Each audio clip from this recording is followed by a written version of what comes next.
Welcome to Sport Weasel Central. I'm Lugs. I'm J-Boy. And I'm T-Dog. Yes, sir. Lamar's new contract. Is it a win-win? Who's our favorite draft team? We'll break that down. Who's your favorite clown? Maybe that's another question we'll ask, too.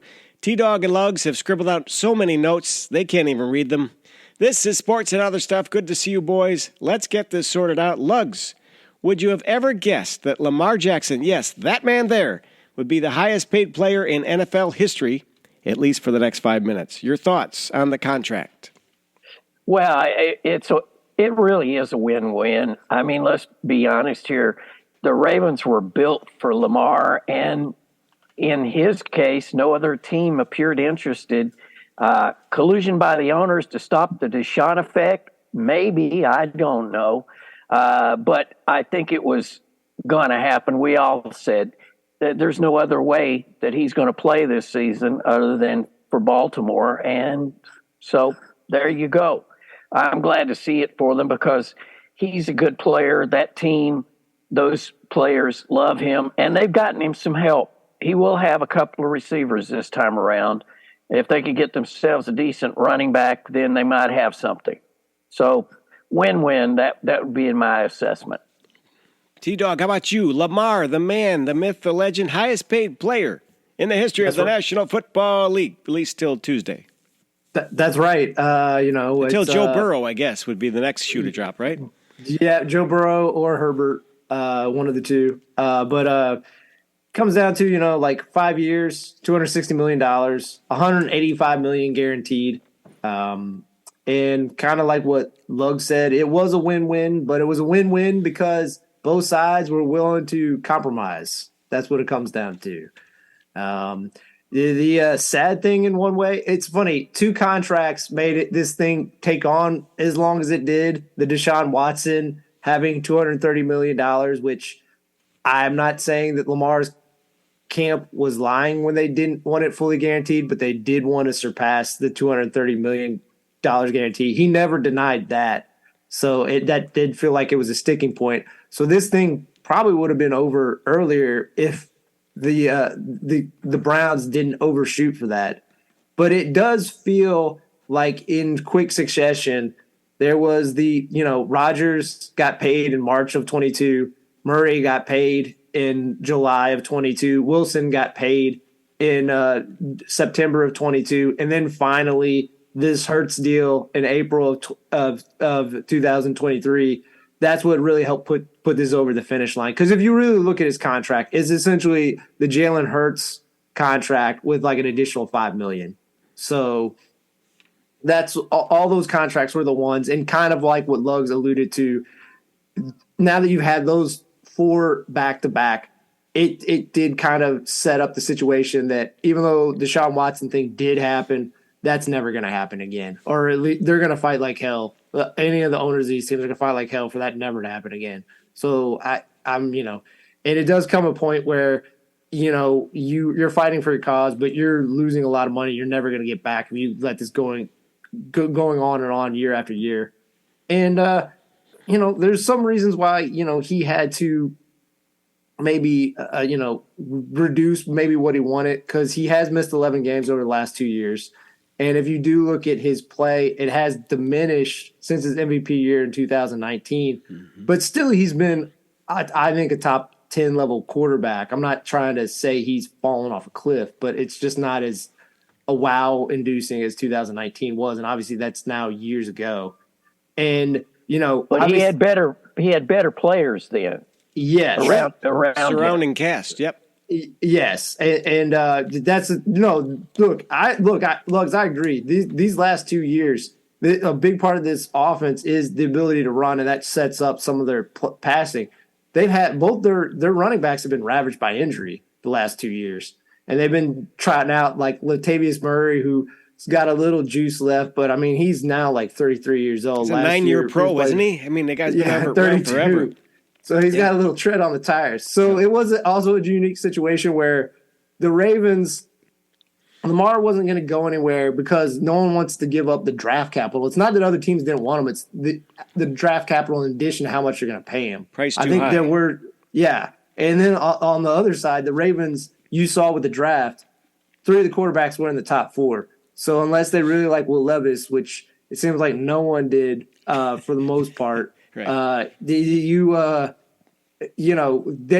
were kind of stuck trying to make this Lamar thing work. And I think they always wanted to be with him. And even when he asked for a trade, I don't think Lamar really wanted to go anywhere else. I could be wrong on that. But it's great for him. It's great for Baltimore. And that division is going to be brutal. Okay, follow-up question for the panel. And before we drop out of this Lamar topic, no agent. He had no agent. Is this a sign of things to come for other players? What do you think, Lugs? No, I don't. I think it's an outlier. I mean, essentially, his mother is his agent. If you want to get down to who his advisor is, but no, I think other guys they'll just go with an agent. I'll kind of hit the middle ground on this. I think someone in Lamar's situation can do it without an agent. I'm not saying it can't hurt them, but obviously, once you work out a contract like he did, it can be very beneficial because now you don't have to skim that percent. But the difference is there's 3 people off the top of my head who I can tell you don't have an agent who have big money deals. It's Lamar Jackson. On the same team, Roquan Smith, right. Interior linebacker, and then for the Houston Texans, left tackle, Laramie Tunsil. He doesn't have an agent. You can do this when you're a top-level player. An elite player, right? I agree. Yes. Yep. If you're even a slight cusp below that, you probably need an agent. That's all I'll say. Kirk Cousins needs an agent. Lamar Jackson doesn't need an agent. Is that what you're saying? Yes, I would definitely agree with that. Yes. Yeah. I also think with that one. I also think that an agent keeps it from getting personal on both sides. He's sort of a buffer. Well, yeah, and I kind of building off what Lug said. The good thing that got this resolved is, let's say it went another year and Lamar got his contract. Well, he just had 2 years where he could have been under this being paid higher, and then he would have got to this third contract earlier. Now, because of the situation, it's delayed him getting that third contract by a year and a half. And it probably won't matter with him because he's a quarterback. But, you look at other positions, you delay, like, you getting your second contract by a year and a half. That could be critical to, like, you getting a decently big third contract and not getting anything at all. Plus, an agent eats a nice steak and, snake too, maybe, but nice steak and makes a few lattes for the boys. So they I believe that was a Freudian slip there. I believe it was. Snake in the grass. He's slippery, Snake. He's slippery. Okay, let's move on to the draft. The picks are in. All right, who, fellas, was your favorite or did you think had the best draft? Lugs, go.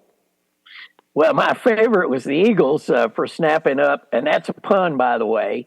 They went all Georgia all the time. They did. They got Jalen Carter and tackle Jalen Carter and outside linebacker Nolan Smith.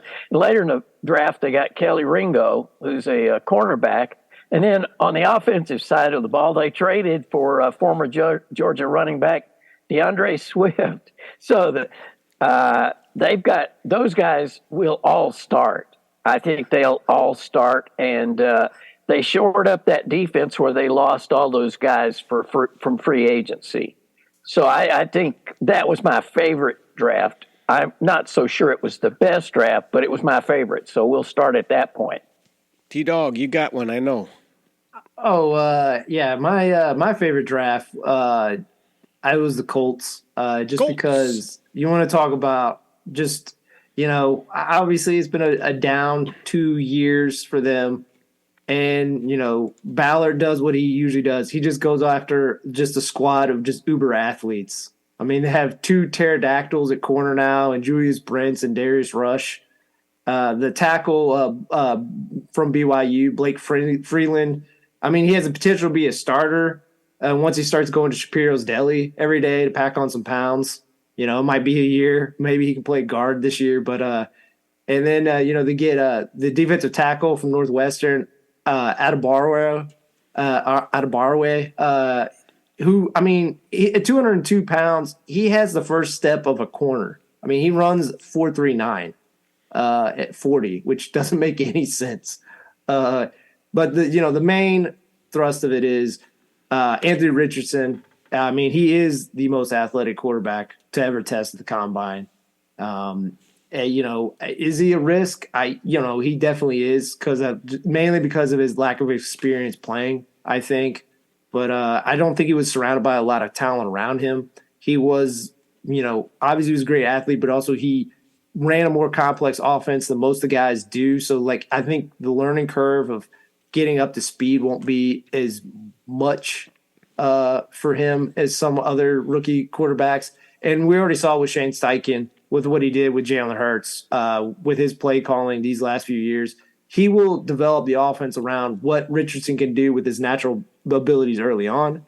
And then as they go along, they'll install elements once he gets up to speed and gains more experience in the system. So I just think for where they were in dire straits, for them to have one draft where I think they could really potentially flip it around just in one draft, I think the Colts did a great job. All right. All needles seem to point to the Eagles by many, many pundits and many columns written about that. But throw this one at you. Seattle Seahawks, they continue to cash in on the Russell Wilson trade, snatching up cornerback Devon Witherspoon and wide receiver Jackson Smith-Njigba, and I think they did pretty well. Anything else to mention on your favorites? Well, I was just going to say also among my favorites is Pittsburgh. They really drafted well, I think, to shore up that offensive line. Again, they picked a Georgia player, Broderick Jones, the offensive tackle. They got Joey Porter. And I think Nick Herbig, the linebacker from Wisconsin, I think that's a good pick for them. I think he gets them back to that killer linebacker, James Harrison kind of linebacker. He's not quite as big as Harrison, but he's fast and knows the game real well. So I was just going to say, with the Steelers getting that done, I think the North there, it's going to be interesting. Yeah. I think the Steelers could come back and dominate the thing. It just depends on, of course, our boys from Cincinnati. Yep. Well, speaking of other ones I like, Cincinnati. Yeah, go. Miles Murphy, the edge rusher from Clemson. What they were able to get in free agency and Trey Hendricks a few years ago, it felt like they were betting, on a guy who was coming off a high in a salary year, and it turned out to be legit for them. You have Miles Murphy playing against, across from him, and then you have Sam Hubbard in a more rotational role. That's three quality edge rushers. They get DJ Turner, who ran a 4.36 in the 40-yard dash, so they have a speed guy, and then Jordan Battle from Alabama, in terms of a safety. And then these are the other guys I just wanted to point out. They get Charles Jones, who didn't do anything at Iowa. Not that it's his fault, because Iowa's offense outside of Sam Laporta did absolutely nothing. It feels like these last 2 years. He goes to Purdue. He has over 1,200 yards receiving. He looks like he's going to be a slot demon, possibly for the Bengals when they move on from Tyler Boyd probably this year. And then they lost P. Ryan. They slide in Chase Brown from Illinois. Chase Brown is a good athlete. He's good in pass protection. He has hands, so he might be the backup, and maybe he's even the starter next year when they move on from Joe Mixon. So yeah, the Bengals, they know they're going to pay Joe Burrow, so they need to hit on these picks, and I think they did. So I think they're going to keep this window open. All right, where do you want to go next with your worst or your favorite player, or where do you want to go, T-Dog? What do you want? Yeah, go ahead, T-Dog. I want to say my favorite landing spot for a player, just because it fits their identity, is Bijan Robinson, the running back to the Falcons. They were already one of the best running teams last year. Tyler Algier, as a rookie, set the rookie rushing record for Atlanta. I think that's going to be shattered to a million pieces this year by Bijan if he stays healthy. They ran the ball 559 times last year for over 2,700 yards, 17 touchdowns, and 4.9 yards per carry. With Robinson, I think that yards per carry shoots up to 6. And all of a sudden, those 7 and 10 years that they had under their first 2 years of Smith, they flipped 11 and 6 because this team's going to be a physical bully.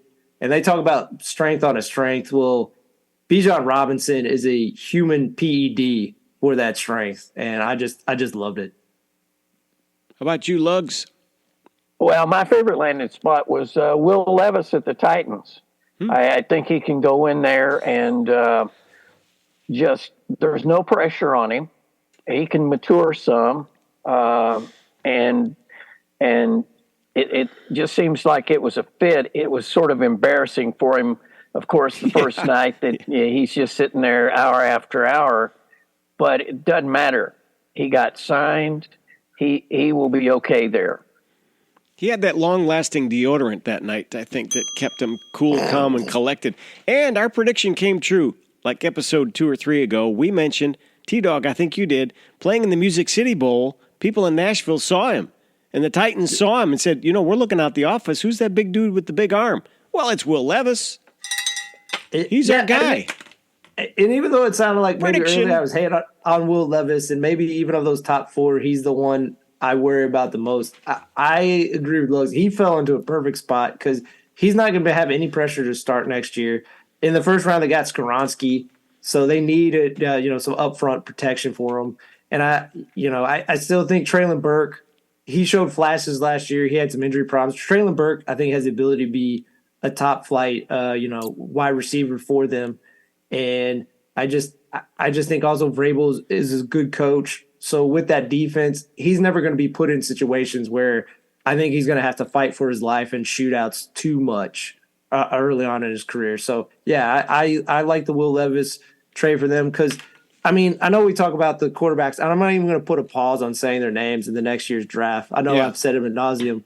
Like, who's this? The Titans are too good with talent on defense. I worry about their offense, but their talent on defense and Mike Vrabel, his coaching is so good. They're never going to have the opportunity to get those top quarterbacks in 2024, I think. So that's why I think, again, the Will Levis trade up was so smart for them, so they can just kind of slow roll it. And as much as I think some of us really like Malik Willis, this kind of confirms what some of us maybe felt. One of the few reasons they ousted their GM halfway through the season last year is not only not getting A.J. Brown, trading A.J. Brown away, but they did not like the Malik Willis draft pick signing. So, okay, I got a wild one for you guys. Here we go.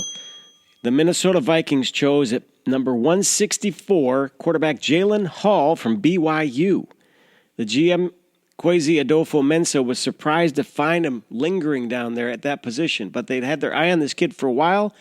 They think, Cousins has one more year on the contract this season coming up, and that's it as of now. They think he could be QB1. He's got football smart. He's a good kid. Can throw the ball, can do a lot of things. He's 25 years old on top of it. He's not a rook. He's not that young, not a kid. So I like him. I think it's a good thing to see how that plays out. And he'll be, third stringer this year, of course, behind Cousins. And we'll see what happens. But I kind of thought that was interesting. I read more about that today. And I think, hey, let's see what happens. And it could be a sleeper down there. Nobody was talking about that kid. All right. Well, he's going to have to contend with Rodgers coming to the Vikings because Rodgers is following in the footsteps of Favre. So next year, you're right. will be at the Vikings. Yeah, strike what I just said. You're right. Next year, right. 1 year Jets and 1 year Vikings, get injured, retire. Go to the championship game, get tackled at the ankles, and get high-load by the Saints, get your career ended, and get out of the game. That's how that went for Favre. It might work for Rodgers, and it couldn't happen to a nicer guy. All right, well, we had to mention Rodgers. I thought, we got off on that. Yeah, I thought we had that. All right, next, let's take the next step. Where do you want to go? Worst team, favorite, least favorite? What do you want to do? Worst landing spot? Yeah, worst landing spot for a talent. I think by leaps and bounds, it's C.J. Stroud. Unfortunately, he's going to just get dusted down in Texas. It's just one of those sad things. See, I don't agree with that one. Again, they have Laramie Tunsil. They have a good offensive line. Now, if you don't believe in the wide receivers, I understand because I don't even I know like I their like some wide of receivers are. So they have a Mechie from Alabama. He was out last year with lymphoma, and they have Nico Collins. They have Robert Woods. They have Tank Dell, someone they drafted, someone who C.J. Stroud wanted. He's a fast guy. Now, none of these guys are really proven at the NFL level, but I still like their talent. I don't think they're the worst receiver core. They're definitely not in the top 15. I will grant you that. But mine is, and I will say this for the team, this works out probably really well. Even these players, I think, will have good careers. But because considering they both play the same position and they were both taken, I believe, in the second and third round by the Green Bay Packers, Luke Musgrave and Tyler Kraft, I think they have a chance to be good, but I think the average that teams last year played in 12 personnel with two tight ends out there was like 18%. So these guys on their contracts, I mean, one of these guys will probably end up being, I don't know if it's going to be like Highlander, one will rule them all. Like their whole 4 years will just be battling to see who gets the big contract with Green Bay long term. And, the other guy should hopefully maybe take a 1-year contract after leaving Green Bay to get a prove-it deal because they probably could be a starter making decent money. So that's why, like I said, it's not even I dislike the players or even that the team did a bad job. I just feel bad for one of these guys who's going to get short-shifted on the second contract. All right, I'm going to throw one at you here. The Washington Commanders, who we've loved to pick on for the past, 4 or 5 years anyway. Cornerback Emmanuel Forbes was their first guy from Mississippi State. Okay, fine. But here's the problem. They don't have a quarterback that can really help them out, and they passed up on Hendon Hooker, and they passed up on Will Levis, and they went with this guy at the 16th overall pick, and he's kind of a skinny guy, and he's a ball hawk, but okay, fine. But you needed to get a quarterback, and they chose not to do that. I mean, you're being kind saying he's skinny. I mean, he's 166 and like 6'2". I mean, Lugs, we got a chance, man. We got a chance to play. I mean, his ankles and calves look like pipe cleaners. It's like one of the most freakiest things to see. It really is. I mean, that shows you how maybe talented he is. So how did they get that so wrong? I will agree with you on this though. Like we all like Jacoby Brissett, maybe they're gonna. And again, kind of like the Titans. I think their roster's too good. They're not gonna be in one of those top spots for those top quarterbacks in 2024. So yeah, maybe you should have taken a chance on Levis and Hendon Hooker, even particularly Hendon Hooker, to be fair to your point, because Hendon Hooker didn't go in the first round. So if you selected him in the second round, right? If you are in position for a first round quarterback next year, since you didn't spend first round capital on him, you should. I don't know. Yeah, you're right. I mean, I'm not. Yeah, I think you're definitely right on that. All right, well, win one for me. What else? Next on the draft, Lugs. What else was on your mind here? Let's see. I was just going to say the weakest draft for me is a tie between the Cowboys and the Patriots. Ooh. The Patriots took offensive guards and kickers. They I'm sorry, but the Patriots seem to just have decided 3-4 years ago. Okay, we're going to get rid of the greatest of all time quarterbacks. Right. We're going to bring in 2 defensive guys to be our offensive coordinator. Whatever talent, co-offensive, right? And then we're not going to get any receivers or running backs. So they've decided that. And Dallas, the Jerry man strikes again. I mean, maybe Maisie Smith. I don't know, but other than that, none of those guys are like starters right off, as far as I can tell. Everybody's piling on the Cowboys. Would you not agree, T-Dog? I mean, just slamming them. And by the way, Lugs, it was 2020 already when Brady left the Patriots. But T-Dog, slamming. The Cowboys are like getting like gasoline thrown on them. I don't think it's as bad as everyone makes it out to be. They did Dalton Kincaid. They clearly wanted Dalton Kincaid because when you watch the Buffalo jumped ahead of them, they got Dalton Kincaid, and then they showed a shot inside Dallas's war room, and it looked like the place had like a chemical leak. Like everyone was kind of running around like, oh my God, what's going on? And Maisie Smith, if you really look at the division they're in, the Eagles like to run the ball. The Giants like to run the ball. The Commanders like to run the ball. Maisie Smith is like one of the better run stuffers. I know he's not sexy, but they need a guy who can clog up the running lanes. So even though it's maybe not what they wanted originally, I think it's good. And, to be fair, I mean, they still got Luke Schoonemaker, who I think will be a good tight end. Now, obviously, I think it's a decent drop-off from Kincaid. I mean, I'll be honest with you. And then after that, I mean, I'm not disagreeing with Luggs. It's not one of my favorite drafts. I don't think they botched it. But I will agree with them on the Patriots, though. I just want to say real quick, I will agree with them on the Patriots is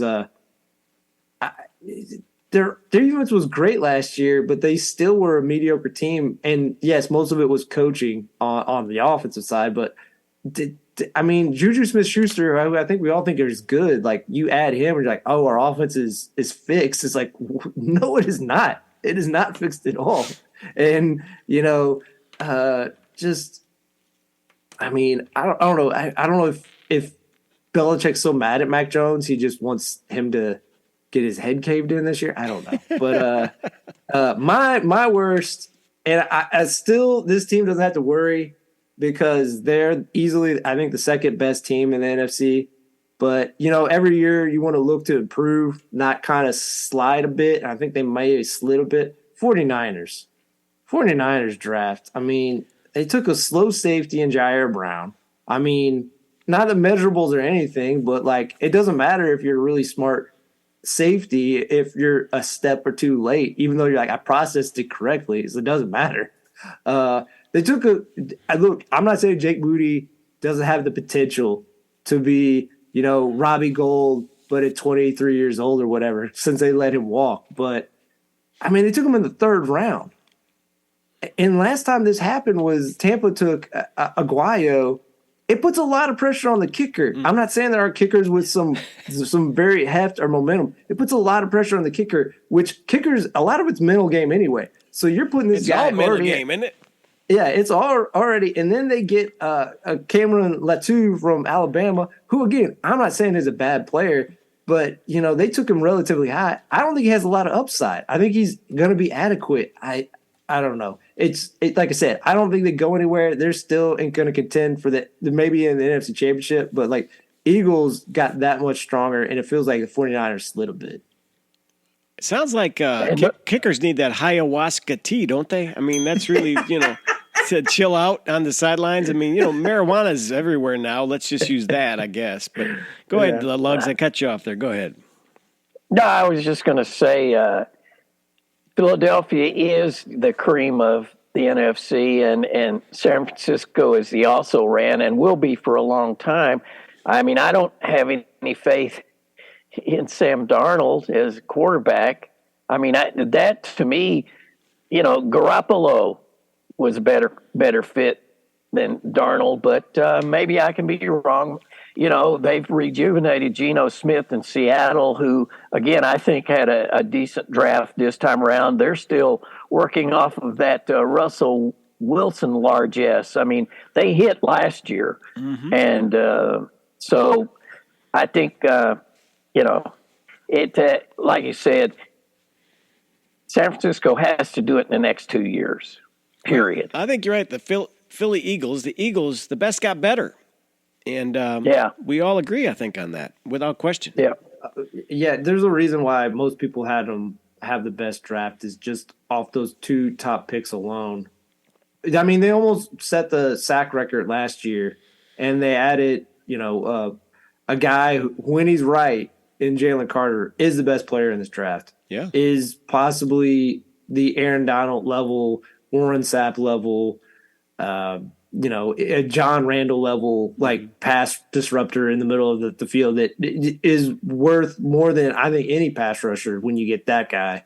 And the guy who Smith is compared to, Nolan Smith, is Hassan Reddick. Well, Hassan Reddick is on the Eagles, and he was the best pass rusher last year. So it's like he just has to sit at the learning tree of Hassan Reddick to learn how to be like a pro, in this defense. So I don't know. Like, yeah, it was definitely a great win for the Eagles and a troublesome for the NFC because the NFC is in disarray for the most part outside of them. T-Dog brings up John Randall. There's one out of the past. We didn't expect to hear his name called on the show tonight. All right, let's do this. Lugs, you got a little sports of yesteryear. Then we'll come back, do a little war room talk, little funniest moment, funniest clothes, and what would we wear if we were called to the podium with good old Roger Goodell. Lugs, you ready for some sports of yesteryear? You take it away. Yes, sir. Go ahead. All right.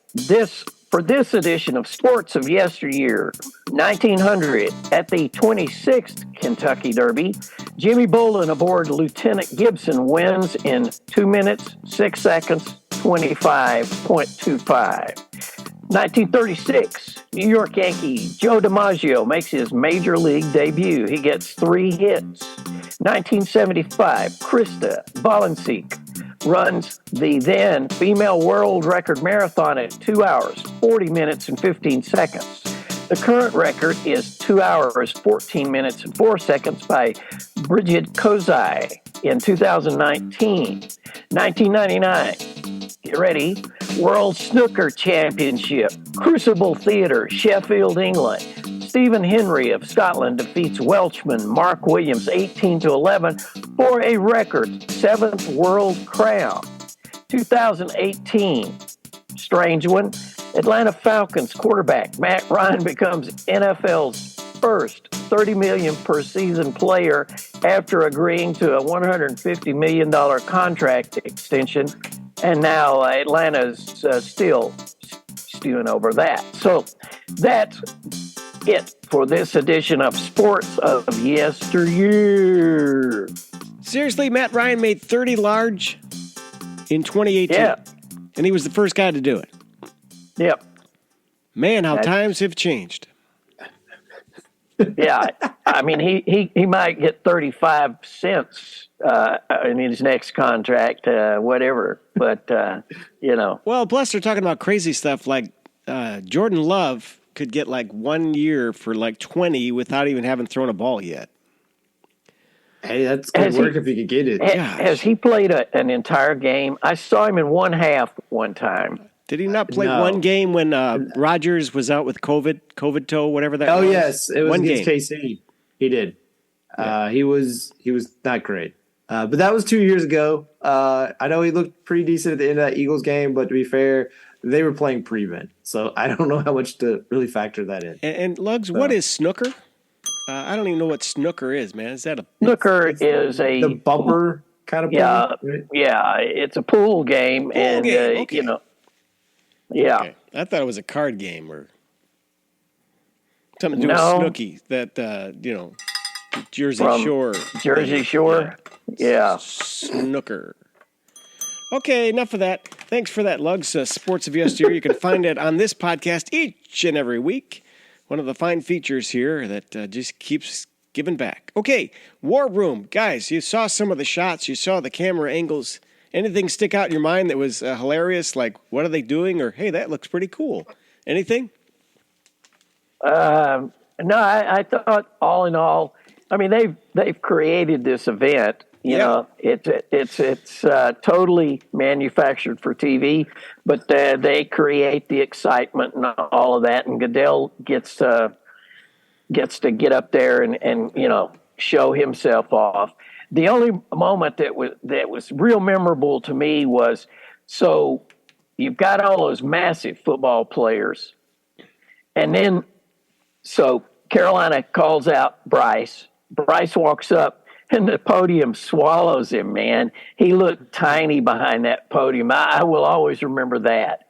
I mean, if he weighs 175 pounds. You mean his stature came through for you? It was one of those moments where, wow, dude. because you got those guys hulking over that podium, Yeah. but you got this little guy. Yeah. That moment I do remember. And you saw Doug Flutie is what you saw. How about you, T-Dog? Anything stick out, War Room or anything like that? 2 War Room ones. The one that's funny to me, and I think this guy will be good. When the Detroit Lions selected Jair Gibbs, the running back out of Alabama, who I think is going to be a good player. But, I feel bad for David Montgomery because David Montgomery signed there for decent money. But if you see their GM's reaction, Brad Holmes, this man looks like he just won like the $1 billion lottery. Like he is slamming the table so many times and like it's just like jubilant hugging like his child just came back from outer space after like a 3-month voyage. It's like if you're David Montgomery, like, oh my God. It's like why did I go to this team? The one that was kind of heartfelt that you all probably saw that was a really great moment was speaking of running backs, Deuce Vaughn out of Kansas State. He went to the Dallas Cowboys in the 6th round. His father is on the scouting staff.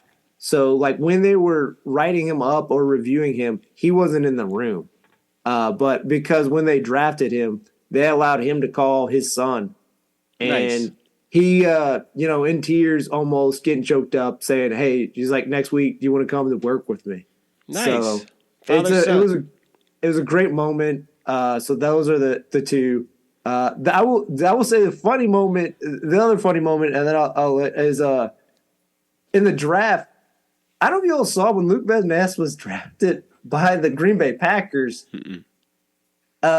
His girlfriend is Cole Kmet, tight end for the Bears, sister, and everyone's getting up and like handshaking, high fiving and stuff. And his dad high fives Kmet's sister, and when she turns around, he gives her a double smack on the butt. It's like, What? Yeah, I remember seeing that. it's like, wait a minute, It's a family show, dog. Come on. Yeah, Right? it's like what's going on here? Is like this is We're like, not out on the field, dude.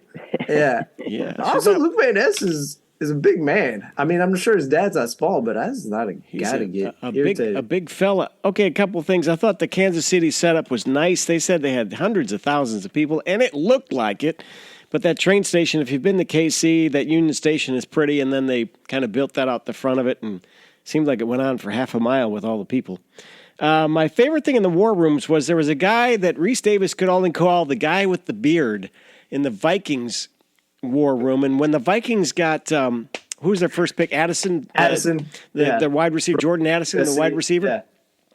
He just went around shaking everybody's hands with a big grin on his face, and Davis didn't know who he was, which I was disappointed in, but he said, check out the guy in the beard. So that was kind of funny. And I thought the goofiest, funniest thing continually was the trying on of the hats in front of that 2-way or 1-way mirror where they'd sit there and go, put the lid on and adjust it. Oh, look over here. Oh, there happens to be a camera there. Ha, we faked you out. It just was kind of Disneyland-like or something. Do you know what I mean? Was that goofy? Yeah. The hats? Yeah, too overproduced. A little bit. Yeah. But overall, I thought it was, well done show. Yeah.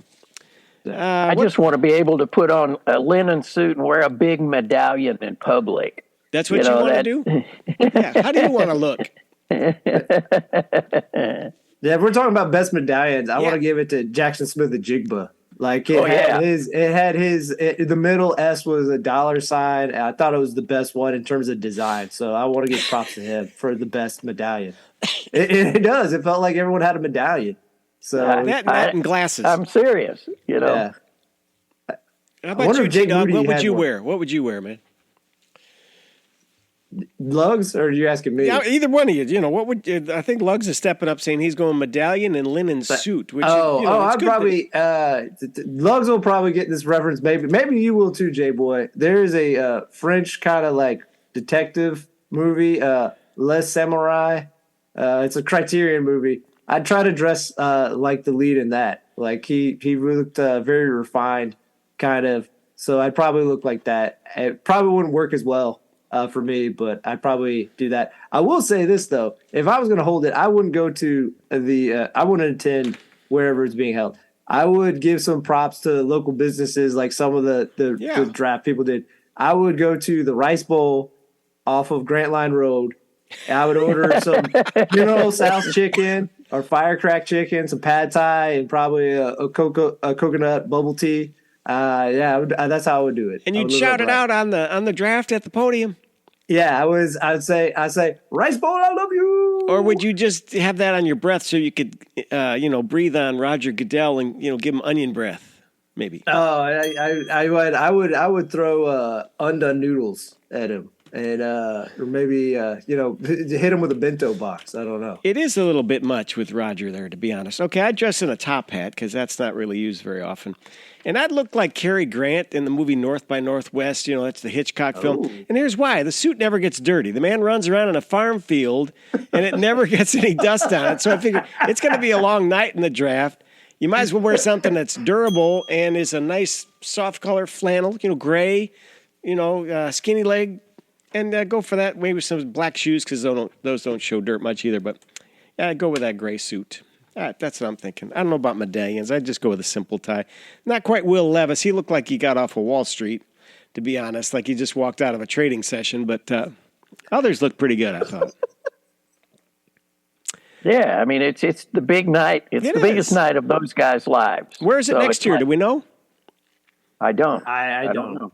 Yeah. Well, coming to a town near you. What else do we have to cover tonight here? Well, I was just going to say congratulations to Randall Cobb. he continues to have a career thanks to our boy. I can't remember that quarterback's name, right? But thanks to our boy, Randall Cobb signed a contract with the Jets. He did indeed. T-Dog, what else do you have tonight?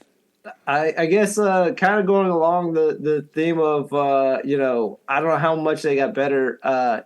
Again, Brock Purdy, I know is the answer, and I know. But what is the question if he's the answer? In terms of like when he gets healthy or not, I know they have Sam Darnold. I know they have Trey Lance. As I said, they're very excited for Trey Lance.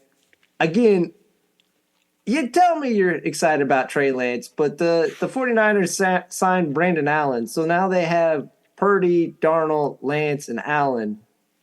What are this musical chairs thing? What are these guys? Yeah, one of these guys has got to go. I don't know. But that's the thing is like, who's going to trade for Trey Lance? Nobody at this point.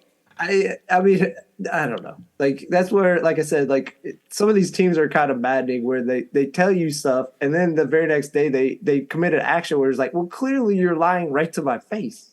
I don't know. I kind of put Trey Lance and Jordan Love kind of 1 and 1A because they're untested, but yet have all this high stock and people think they're going to do great, but we really have no idea what they can do because they've never really played much. And in San Francisco in particular, cannot get the quarterback right. They just can't do it. They made these great trades. McCaffrey is a great trade, but they can't get the quarterback right. I guess the last thing I'll say, and I'll just allow it for you to answer, is going back to when they drafted Trey Lance. Remember when they made that trade up initially? It felt like they were going to go Mac Jones because if you look at the way Mac Jones plays, it's very similar to Matt Ryan and some of the other kind of quarterbacks that it feels like Shanahan enjoys. Going back to Kirk Cousins. Kirk Cousins, he was Washington, always kind of linked to going to Kyle Shanahan to work with Kyle Shanahan. And like that Mike Jones fits in that model. And then they went Trey Lance. Who stopped them from drafting Mac Jones, particularly Shanahan? Because clearly it feels like someone overstepped and said, we're not taking him. Right? Right. Am I wrong? Well, it would have been Lynch, right? Yeah. Or even the owner stepped in. He's like, there's not enough excitement with him. I don't know. It still feels like that was true. Like that was everyone. They're like, oh, everyone got that wrong, and they put it in their face. But it feels like someone overstepped Kyle Shanahan. Is like, no, we're taking this guy. Yeah, I think you're right. It's an odd situation that will play out. We hope in the this next season will be interesting for several quarterbacks. I think we can all agree on that. Yeah. Anything else? Nope. That's it. All right. That'll bring to a close this episode of Sports and Other Stuff. You know, there's never been a better time to go to Farrell Mobile Homes. Yes, cross that money-saving bridge for big savings. There's a guy we know, and he's there tonight. His name is Fish. And since this is the week in the sport of kings, Fish is hosting a Kentucky Derby knowledge-a-thon. For instance, what year was the Derby first televised nationally? That would be 1952. The winner was Hillgale, ridden by jockey Eddie Arcaro. Come on down this Saturday at 1 p.m. and test your skill at horsey trivia. Entry fee is $20 with proceeds to benefit the Old Betters Home for Hapless Gamblers, whose CEO is reformed bettor and friend of the show, Roger Taylor. The 3 top contestants win place and show will receive bags of backside fertilizer. That's road apples to you and me to grow their own blanket of roses. That's this Saturday at 1 p.m. Here's a Derby tip for you from another friend of the show, Jerry Gleesner. Jerry says he got this tip from his friend Mouse. Mouse says, you got to box Angel of Empire, trained by Brad Cox, with Tappet Trice, trained by Todd Pletcher, and you'll have a winner. Exacta box, Angel of Empire, Tappet Trice. Come on down this Saturday and we'll enjoy some road apple fun. Jerry Gleesner, Roger Taylor, and we'll all have happy hour at the Mouse House where you can park your car all day in front of the track for just $20. Okay, that's it for Sports and Other Stuff. Good luck in the Derby. Hope your horse at least finishes the race. So long for now.